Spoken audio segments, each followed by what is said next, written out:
سلطنت عثمانیہ کے ایک بادشاہ جن کا نام سلطان سلیمان القانونی تھا۔ سلطان سلیمان القانونی کا یہ وتیرہ تھا کہ وہ کوئی بھی ریاستی کام کرنے سے پہلے ریاستی مفتی اور شیخ الاسلام سے ضرور اس کے بارے میں شریعت اور طریقت کے رائے معلوم کرتے۔ ایک مرتبہ سلطان سلیمان القانونی کو یہ بتایا گیا کہ محل کے کچھ ایسے درخت ہیں کہ جن کے چونٹیاں ان کی جڑوں میں پھیل چکی ہیں اور درخت دن بدن سوکھ رہے ہیں، اور نایاب درخت ہونے کے بدولت ان چونٹیوں کا خاتمہ کرنا ہوگا۔ تو سلطان سلیمان القانونی نے ریاستی مفتی اور اس وقت کے شیخ الاسلام مفتی ابو سعید سے جب معلوم کیا، جب ان کے دربار پہ گئے تو ان کو اپنی درگاہ پہ نہ پایا، تو ان کے نام ایک خط چھوڑ دیا۔ اس کے بعد جب شیخ الاسلام نے ان کو اس چونٹیوں کے خاتمے کے لیے ایک جواب لکھا کہ اگر انصاف کا ترازو قائم رہے تو چونٹیاں صرف اپنا حق لیں گی۔ تو اسی طرح سے جب سلطان سلیمان القانونی اسٹریا کے دارالحکومت ویانا کو فتح کرنے کے لیے اپنی فوج کے ساتھ نکلے، اب جنگ کا وقت شروع ہونے سے پہلے ہی موت نے آ پکڑا۔ سلطان سلیمان القانونی کی میت کو دوبارہ استنبول لایا گیا۔ استنبول لانے کے بعد جب ان کے جسد حاکی کو دفنانے کے لیے لے جایا گیا تو ایک وصیت ان کے دربار سے ملتی ہے، اور اس وصیت میں یہ لکھا ہوتا ہے کہ اس صندوق کو جب کھولا جاتا ہے تو وصیت میں یہ لکھا ہے کہ اس صندوق کو میری میت کے ساتھ میری قبر میں دفن کیا جائے۔ اب چونکہ علماء نے اس پہ یہ فیصلہ کیا کہ میت کے ساتھ کسی شے کو نہیں دفنایا جا سکتا، لیکن جب انہوں نے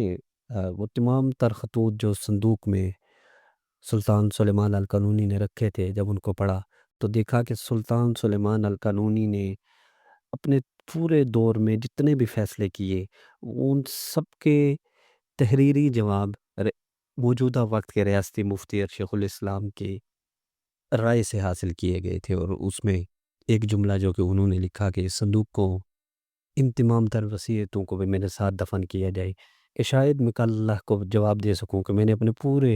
دور حکومت میں کوئی بھی فیصلہ شریعت اور طریقت سے ہٹ کر نہیں کیا۔ اسی طرح سے حضرت عمر فاروق کا زمانہ، جس کے بارے میں ہم بچپن سے سنتے آئے ہیں کہ عمر فاروق نے فرمایا کہ اگر دریائے دجلہ کے کنارے ایک کتا بھی اگر بھوک سے پیاس سے بھوکا مر جاتا ہے تو فاروق سے روز محشر اللہ رب العزت اس کا سوال کریں گے۔ پھر عمر فاروق کا وہ دور حکومت کے جس میں جب خزانے میں بہت سے مال موجود تھا تو عمر فاروق نے حکم دیا کہ اس مال سے تمام قرضداروں کے قرضے ادا کیے تھے۔ جب وہ قرضے ادا کر دیے گئے تو بتایا گیا کہ اب بھی مال باقی ہے، پھر بتایا گیا کہ تمام بیواؤں اور یتیموں میں تقسیم کیا جائے۔ جب بیواؤں اور یتیموں میں بھی تقسیم کر دیا گیا تو عمر فاروق نے کہا کہ اس کو پہاڑوں پر اناج ڈال دیا جائے تاکہ کوئی بھی پرندہ اور کوئی بھی جانور بھوکا نہ رہے۔ اور اس تمام تر کے بعد پھر عمر فاروق کو بتایا گیا کہ اب بھی خزانے میں بہت مال باقی ہے۔ تو در حقیقت اس تمام تر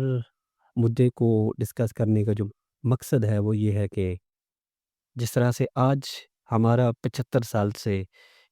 نظام حکومت چلا آ رہا ہے، کیا ہمارے حکمران بھی اس بارے میں سوچتے ہوں گے کہ کیا ہم بھی سلطان سلیمان القانونی کی طرح کل اللہ کی بارگاہ میں پیش ہوں گے؟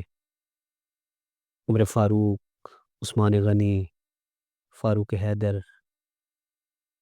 ہم چاہے کسی بھی دور کے تاریخ کو اٹھا کے دیکھ لیں، ہمارے حکمرانوں کو اس کے بارے میں سوچنا ہوگا کہ